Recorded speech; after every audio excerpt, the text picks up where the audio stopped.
E aí pessoal, beleza? Então, como prometido, estou aqui gravando esse vídeo.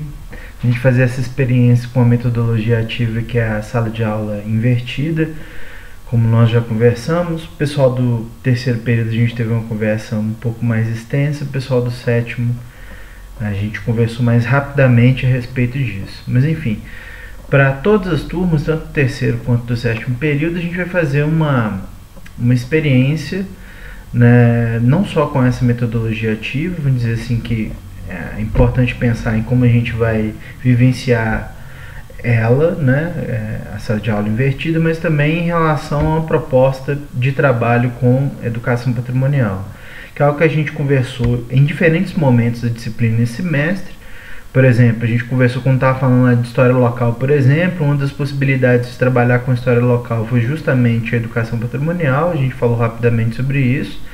E mais recentemente a gente voltou a discutir quando a gente falou de diferentes linguagens e diferentes fontes para o ensino de história também. Então o que acontece?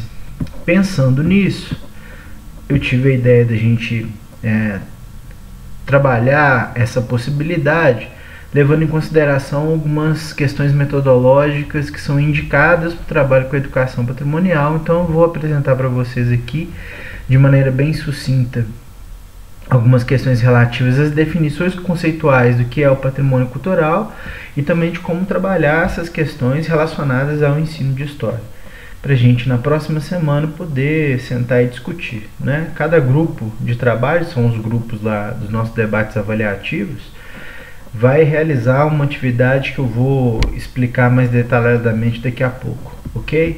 Então o que acontece? A gente tem essa temática aqui, educação patrimonial como possibilidade para o ensino de história, né? E a gente começa com algumas definições conceituais a respeito do que é o patrimônio. O que é o patrimônio cultural, que muitas pessoas gostam de chamar ainda de patrimônio histórico. Então, uma das definições possíveis está lá na Declaração de Caracas, né, uma das cartas patrimoniais, que diz o seguinte: o patrimônio cultural de uma nação, de uma região, de uma comunidade é composto de todas as expressões materiais e espirituais que lhe constituem, incluindo o meio ambiente natural. E isso aí é bem interessante se pensar, porque contraria o que muitas pessoas acreditam, né? De cara assim, de que patrimônio cultural, ou como se costumava dizer, patrimônio histórico, sempre estava relacionado à casa velha da esquina que está caindo, etc., as cidades que são conjuntos protegidos, né, conjuntos de bens patrimoniais ou de bens culturais protegidos, mas também o meio natural, né, o meio ambiente, né, o patrimônio natural também está colocado dentro dessa perspectiva. E aí, voltando a essas definições, a gente tem aqui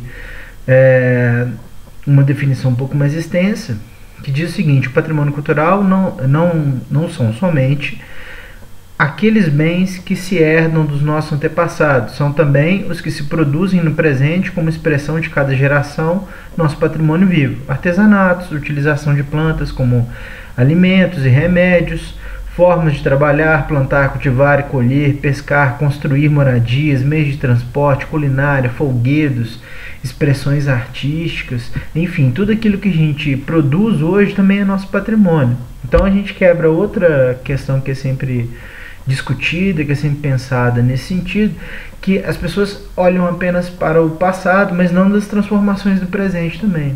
Então o tempo presente ele está produzindo novas heranças nesse sentido, né? São heranças presentes e podem ou não se relacionar mais intimamente com questões que são do passado. E aí, continuando, o conceito de patrimônio existe obviamente isolado daquilo que é a nossa experiência, ele só existe em relação a uma manifestação de nossas maneiras de viver, né? Da maneira como a gente vive. Podemos dizer que o patrimônio é o conjunto de bens materiais ou imateriais que contam a história de um povo e sua relação com o meio ambiente. É um legado que herdamos do passado, que transmitimos para as gerações futuras, mas que transformamos e criamos no presente também. E é interessante que essa cena aí de carnaval do Debré, por exemplo, do século XIX, que mostra um patrimônio muito vivo nosso, que é o carnaval, que a gente sempre está transformando, na verdade. Uma definição mais extensa ainda, tirada lá do Manual de Aplicação do Inventário Nacional de Referências Culturais do IFAM, que diz o seguinte: os bens culturais que formam nosso patrimônio, nossas heranças e ações, são edificações, são paisagens naturais. São também as artes, os ofícios, as formas de expressão e os modos de fazer, são as festas e os lugares que a memória e a vida social atribuem em sentido diferenciado. São as consideradas mais belas, mais lembradas, as mais queridas. São fatos, atividades e objetos que mobilizam a gente mais próxima e que reaproximam os que estão longe, para que se reviva o sentimento de participar e pertencer a um grupo, de possuir um lugar. Em suma, são referências, são objetos, práticas e lugares apropriados pela cultura na construção de sentidos de identidade. São o que popularmente se chama raiz de uma cultura. Bacana pensar nesse negócio também, porque é isso que define o que a gente vai entender como patrimônio, o sentimento de pertencimento àquilo. Ou melhor, a maneira como você se identifica, como você identifica aquele bem cultural como parte da sua própria identidade ou parte da identidade do grupo ao qual você está relacionado, no qual você vive, né? Na cidade onde você vive, na cidade para onde você mudou, ou mesmo quando você está em outro lugar, como diz esse trecho, e se lembra de algo relativo ao lugar de onde você veio e você relaciona a uma determinada manifestação cultural, por exemplo. Isso é bem interessante se pensar.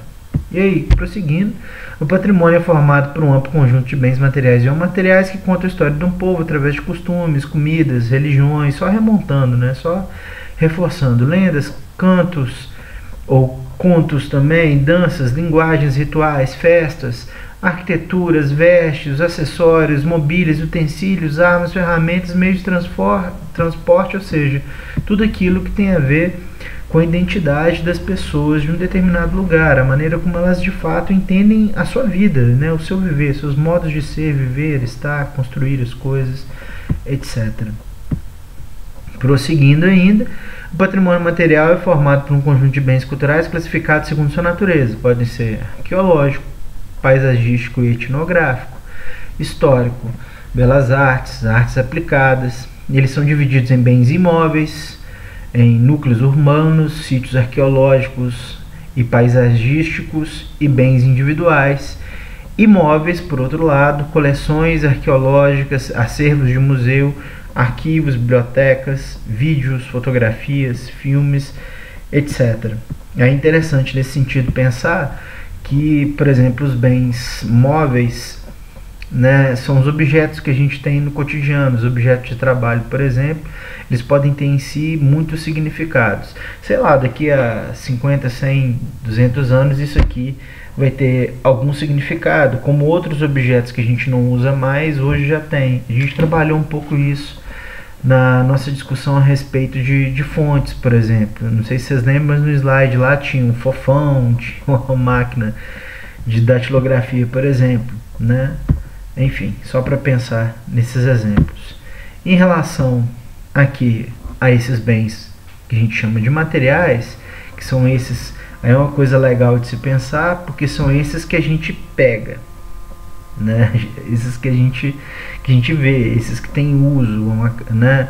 Uma casa, um objeto, etc. Mas tem muitos objetos que na verdade eles podem ser o quê? Eles podem ser manifestações de um outro tipo de bem, que a gente vai falar deles daqui a pouco, né? Então os bens imóveis são aqueles que não podem ser removidos de um lugar onde estão, como um casarão, uma igreja, uma praça, um cemitério, né? Essa foto que eu coloquei aí, o altar que está no cemitério dos cativos, cemitério dos escravos, que fica no distrito de Rosário do Pontal, lá na minha cidade, em Ponte Nova. Mas a gente pode tomar outros exemplos, a Igreja Matriz de Barbacena, por exemplo, ou de qualquer outra cidade. Enfim, já os bens móveis são aqueles que podem ser transferidos de um lugar para o outro, como imagem de santo, obras de arte, ferramentas, fotografias, documentos, etc. Né? Essa foto aí de um outro exemplo lá de Ponte Nova também, que é a locomotiva a vapor que está lá no bairro de Ana Florença, que é a antiga usina de açúcar. Era um trenzinho que puxava a cana dentro lá da usina. Ou seja, esse é um exemplo. A gente pode pensar em uma série de outros possíveis aí, de bens imóveis e de bens móveis. Aí, no caso desses bens materiais, móveis ou imóveis, etc., a gente pode pegar aquilo que é, vamos dizer assim, sempre lembrado, especialmente aqui no Brasil, em relação aos bens imóveis, que são os conjuntos arquitetônicos tombados, por exemplo, pelo Instituto do Patrimônio Histórico Artístico Nacional, o IPHAN. Por exemplo, a gente pode ter Olinda. A cidade de Olinda, lá em Pernambuco, tem o seu conjunto urbano tombado pelo IPHAN, por exemplo. Ou Diamantina, também tombado. Aí é legal pensar, Diamantina não é tombado apenas pelo IPHAN, mas é tombado também como patrimônio mundial pela Unesco. Ou Ouro Preto, também tombada pela Unesco, tanto pela Unesco quanto pelo IPHAN. Ou a cidade de Goiás, o Goiás Velho, lá em Goiás, primeira capital. Ou Brasília, né? Também tombada pela Unesco. A gente pode pensar não nos conjuntos apenas, mas também nos bens, né? Como a Igreja da Pampulha, ou como o Teatro José de Alencar, que fica lá em Fortaleza, no Ceará, por exemplo. Ou a gente pode pensar em lugares, não uma edificação em si, mas o que determinados lugares evocam, né? Determinados sentidos outros, como hoje o centro de memória, né, dos Pretos Novos, que era o cemitério dos Pretos Novos no Rio de Janeiro, o Instituto Pretos Novos hoje, ali numa das áreas, né, próximas àquilo que era o porto do Rio de Janeiro até o século XIX, e algo que está intimamente ligado a esse outro lugar, que é o Cais do Valongo, por onde chegaram no século XIX a maioria das pessoas que vieram escravizadas para o Brasil, para o sudeste do Brasil, até o século XIX, no século XIX, né? Ou seja, a gente tem uma série de possibilidades para pensar esses bens materiais, móveis ou imóveis. E aí, a gente seguindo nessas definições, a gente tem a definição aqui do patrimônio material, que é diferente desse que a gente estava falando até agora. Os bens culturais e materiais estão relacionados aos saberes, às habilidades, às crenças, às práticas, ao modo de ser das pessoas. Dessa forma, podem ser considerados bens imateriais, conhecimentos enraizados no cotidiano das comunidades, manifestações literárias, musicais, plásticas, cênicas, lúdicas, rituais e festas que marcam a vivência coletiva da religiosidade, do entretenimento, de outras práticas da vida social, além de mercados, feiras, santuários, praças e demais espaços onde se concentram e se reproduzem práticas culturais. Então, nesse sentido, a gente pode pensar nos conhecimentos populares, por exemplo, nas festas populares que são realizadas todos os anos. A gente está no mês agora de junho, em que muitas dessas festas tradicionais vão se realizar, Brasil afora, etc. Então a gente pode pensar nesses exemplos, né? Aquilo que a gente tem de tradição cultural é aquilo que a gente tem de conhecimento acumulado, transmitido, ressignificado, sempre, sempre, sempre. Então vamos pensar nos exemplos. O modo de fazer queijo em Minas Gerais, né? E tem os modos de fazer mais específicos do que falar apenas de Minas Gerais. Tem o queijo do Cerro, o queijo da canastra, o queijo da mantiqueira, etc. O que é protegido aqui, no caso, o que é considerado patrimônio, não é o queijo em si, que a gente come, é bom demais da conta, etc. Mas é o conhecimento de como fazer esse queijo. Da mesma maneira, a gente pode pensar ainda nos exemplos culinários do acarajé. O que é protegido, o que é considerado patrimônio nesse caso também, é o modo de fazer. É como se chega nesse produto que a gente saboreia, etc. Eu gosto muito de acarajé, gostoso demais. Ou, voltando para exemplos da minha terra, mas de Ponte Nova, a goiabada cascão daquela região nossa, né? A goiabada cascão da região de Ponte Nova, que também é um produto, um bem cultural imaterial protegido lá em Ponte Nova. E o que é protegido não é o bem final, né? Não é a manifestação final, que é o próprio doce, mas a maneira como se faz esse doce. E aí a gente pode pensar, né, como é que essas coisas elas se transformam, mas ao mesmo tempo elas são transmitidas, elas são guardadas, elas são, né, aquilo que de fato dá sentido para determinadas questões relativas à identidade das pessoas que moram numa cidade, numa determinada região, etc.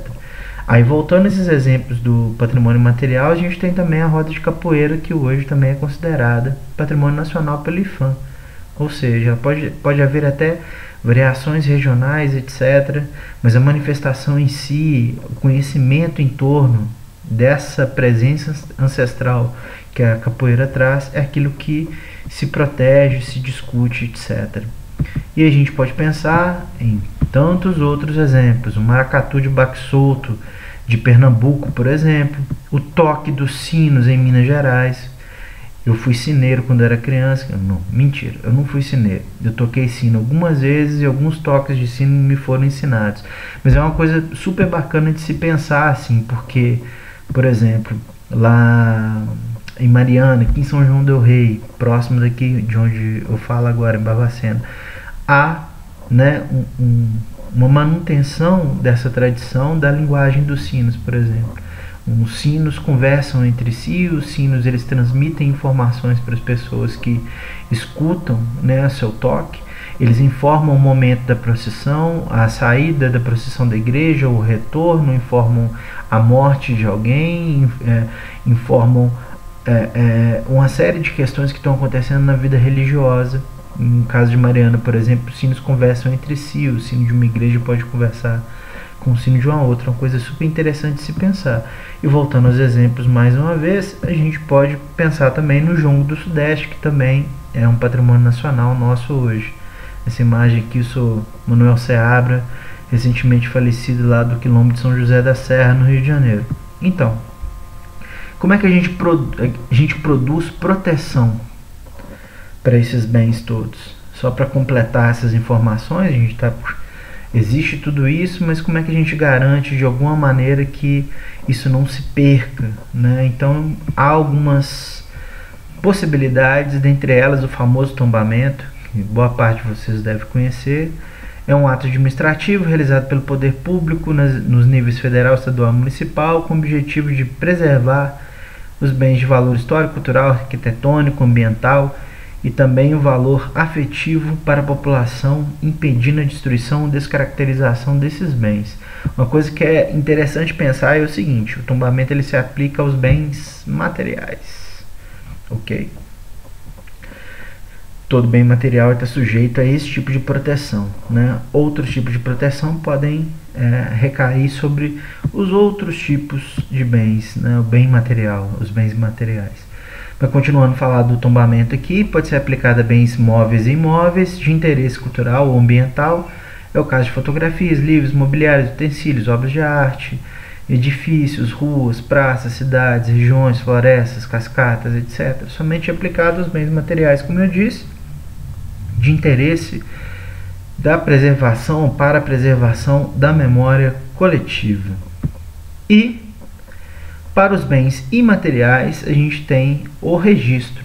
É o mesmo tipo de lógica, é uma proteção jurídica, legal, que se dá sobre uma manifestação, no caso aqui, uma manifestação imaterial, não a material, que a gente produz em relação a um bem material. É um instrumento de proteção feito em livro destinado para essa finalidade, com processos administrativos e jurídicos de competência das esferas de governo e dos conselhos de patrimônio de cada cidade. Isso é importante dizer também.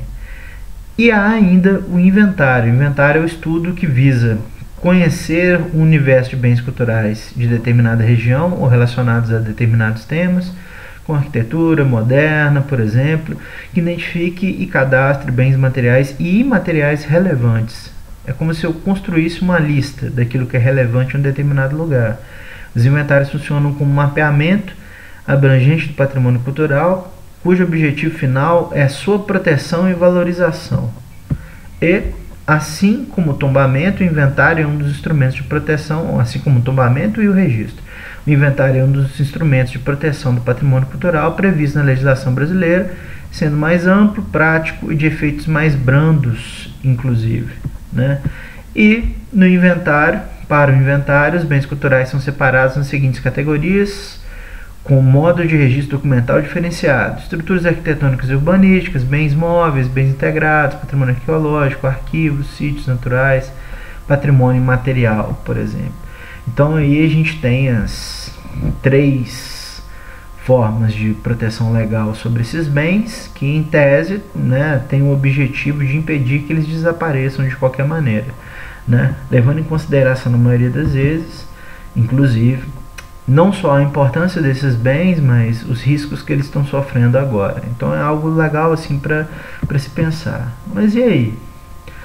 Muitas vezes as pessoas têm dificuldade para ter acesso a essas informações. Vocês sabiam que existiam esses instrumentos de proteção do patrimônio cultural, tombamento, registro, e que o tombamento é diferente do registro, que há ainda o inventário, etc. Muitas pessoas não têm esse conhecimento.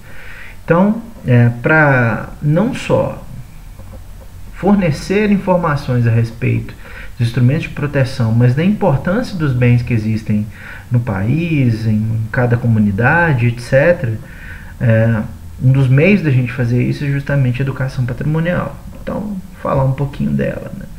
Como afirma a Evelina Grunberg em seu manual de atividades práticas de educação patrimonial, uma publicação patrocinada pelo IFAM, chamamos de educação patrimonial o processo permanente e sistemático de trabalho educativo que tem como ponto de partida o centro o patrimônio cultural com todas as suas manifestações, né?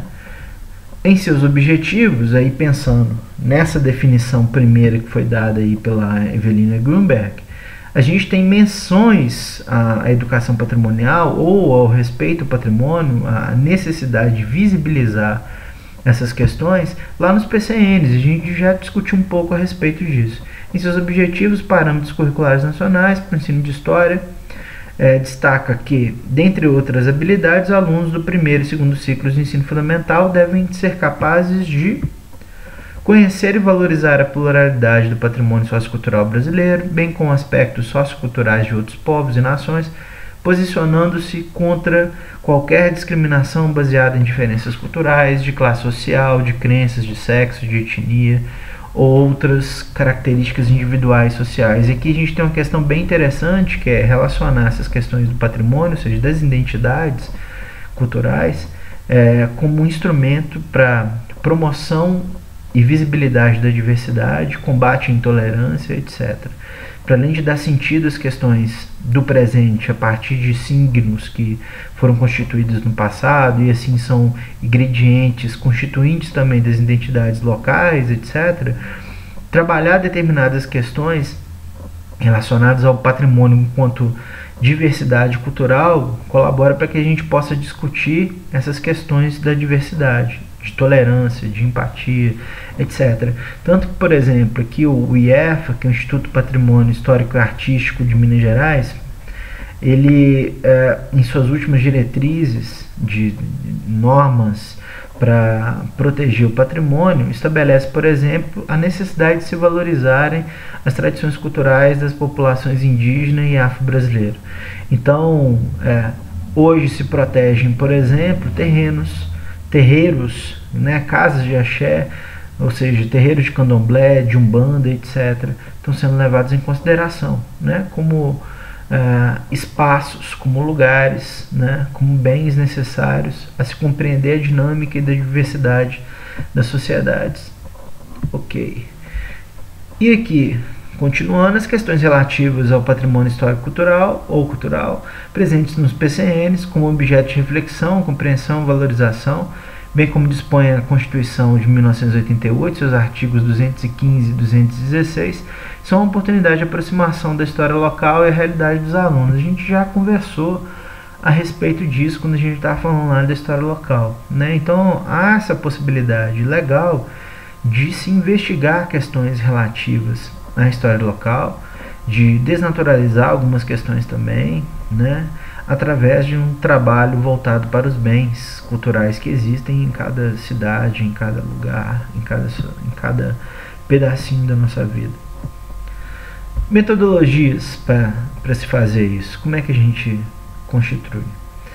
A Evelina Grunberg, ela indica alguns caminhos possíveis para que a gente possa trabalhar a educação patrimonial. Então, um desses caminhos, por exemplo, é a chamada observação. É uma etapa na qual usamos exercícios para percepção sensorial a respeito dos bens culturais, visão, tato, olfato, paladar e audição, né, por exemplo, por meio de perguntas, experimentações, provas, medições, jogos de adivinhação e descoberta, etc., de forma que se explore ao máximo o bem cultural ou tema observado. Isso é muito legal para pensar nos ciclos iniciais de escolarização, por exemplo. Então, para se discutir determinadas questões da identidade, trabalhar com os bens imateriais, por exemplo, que estão ligados aos sabores, é bem interessante assim, a gente trabalhar com as crianças mais novas, por exemplo, nos lugares onde há conhecimentos, né, reconhecidos em torno da culinária, do queijo, goiabada, do pé de moleque, etc., de como as nossas possibilidades sensoriais podem ser exploradas nesse sentido. Bem legal de se pensar. E, para além da observação, o registro. Desenhos, descrições verbais ou escritas, gráficos, fotografias, maquetes, mapas. Busca-se fixar o conhecimento percebido, aprofundando a observação e o pensamento lógico e indutivo. Legal, e é um clássico também, né? Por exemplo, a reprodução em maquetes, a fotografia. Mas é muito legal também de se pensar o quê? Se possibilitar que seus alunos possam sair no bairro, né, coletando imagens daquilo que consideram ser o seu patrimônio. Isso é bem interessante de se pensar, né? Dos próprios alunos fazerem uma espécie de inventário daquilo que existe no lugar onde vivem. De usar algo que é bem simples e hoje está à mão da maioria das pessoas, que é o aparelho celular, por exemplo, sair fotografando as coisas e tal. E depois fazer uma apresentação daquilo, do porquê aquilo foi fotografado, o porquê aquilo foi desenhado, etc. E de repente buscar o aprofundamento das reflexões em torno daquilo que se escolheu. Para além do registro, a exploração, análise do bem cultural com discussões, questionamentos, avaliações, pesquisas em outros lugares como bibliotecas, arquivos, cartórios, jornais, revistas, entrevistas com familiares e pessoas da comunidade para explorar as informações a respeito daquele bem cultural que foi escolhido, desenvolvendo as capacidades de análise e espírito crítico, interpretando as evidências e os significados. É uma fase legal para problematizar, né, as questões relativas àquele bem, de como as pessoas encaram ele, se de fato o reconhecem, dos riscos que ele vive no presente, dos usos que eram feitos no passado e os usos atribuídos no presente, etc. Também bem interessante de se pensar. E prosseguindo aí, a gente tem a apropriação. Recriação do bem cultural através de releitura, dramatização, interpretação em diferentes meios de expressão, na pintura, escultura, teatro, dança, música, fotografia, poesia, textos, filmes, vídeos e uma infinidade de outras coisas, provocando os participantes uma atuação criativa, valorizando assim o bem tratado. A gente pode pensar mais uma vez nos bens materiais, por exemplo, pensar como determinados bens podem ser recriados até em sala de aula, ou feiras culturais na escola, ou de outras maneiras, como gravação de pequenos vídeos, por exemplo. Né? Lá em Ponte Nova a gente tem o chamado boi laranja, que reapareceu felizmente há algum tempo, que é um primo distante do boi bumbá, por exemplo. E ele pode ser, né, representado, dramatizado em sala de aula pelos alunos, a partir daquilo que eles escutam enquanto narrativa das pessoas que vivenciaram aquela experiência do bem, etc. E aí, por fim, depois disso tudo, eu proponho para vocês o seguinte, né? Que cada grupo, aí são os nossos grupos dos debates avaliativos, cada grupo deverá escolher um bem patrimonial, material ou imaterial, em suas cidades. E aí a dúvida que surge: ah, mas a gente mora em cidades diferentes, como é que a gente faz? Consenso entre si, né? Conversem entre si e vejam o que existe em cada lugar, o que vocês acham mais interessante, etc. Né? O interessante é a maneira como vocês dialogarão entre si, pensando nessas questões para fazer essa escolha. Pode ser na cidade de apenas um dos integrantes, por exemplo, etc. Mas o interessante é que vocês conversem a respeito disso. E aí, cada grupo, feita a escolha, cada grupo deverá apresentar informações básicas sobre a natureza e a história desse bem que foi escolhido, apresentar representações iconográficas dele, foto ou vídeo, por exemplo, vocês podem ir no lugar e fazer um vídeo, ou ir na manifestação e fazer um vídeo dela, ou coletar vídeos já feitos, ou ir num lugar, por exemplo, uma praça, uma rua, uma igreja, fazer uma foto, uma cachoeira, etc. Colher um depoimento de uma ou mais pessoas próximas a esse bem, ou que vivenciam esse bem, a pessoa que cuida da igreja, a pessoa que mora numa rua, a pessoa que toca o sino, a pessoa que mora perto da cachoeira, ou que a cachoeira está dentro da propriedade dela, etc. Pessoas que vivenciam uma determinada manifestação cultural, é a quadrilha do lugar, é a festa do santo, etc. Verificar se esse bem é legalmente protegido. Existe tombamento, registro ou inventário, né? Tombamento se for um bem material, registro se for imaterial, ou se for colocado numa lista de inventário, né, daquela cidade. Geralmente essas informações elas ficam disponíveis nas secretarias de cultura de cada município. Então é interessante conversar com as pessoas para ver, inclusive, se a cidade de vocês tem política de proteção ao patrimônio, né? Aqui em Minas Gerais há uma coisa bastante interessante em relação a isso, que é uma política pública, uma política de Estado que está relacionada à distribuição de recursos do ICMS para cada município. Então é bem interessante se vocês conseguirem informações se há essa política de proteção no município, né, onde vocês vivem, e informar se ele sofre algum risco de desaparecimento ou algum tipo de risco em relação à sua integridade, né, de deixar de existir mesmo. Então são coisas importantes assim para se pensar, e que obviamente vocês vão colher conversando com outras pessoas, ok? Então a ideia é a seguinte, que vocês possam, né, trazer essas informações para a nossa próxima aula, que a gente comece a conversar a respeito delas. Cada grupo vai trazer o seu bem escolhido, as informações que estão aqui sendo pedidas a vocês. A gente vai conversar a respeito dessas informações, vocês vão apresentá-las, e na aula seguinte a gente discute a experiência da sala de aula invertida, ok? Aí vocês me deem feedback, façam comentários aqui no vídeo.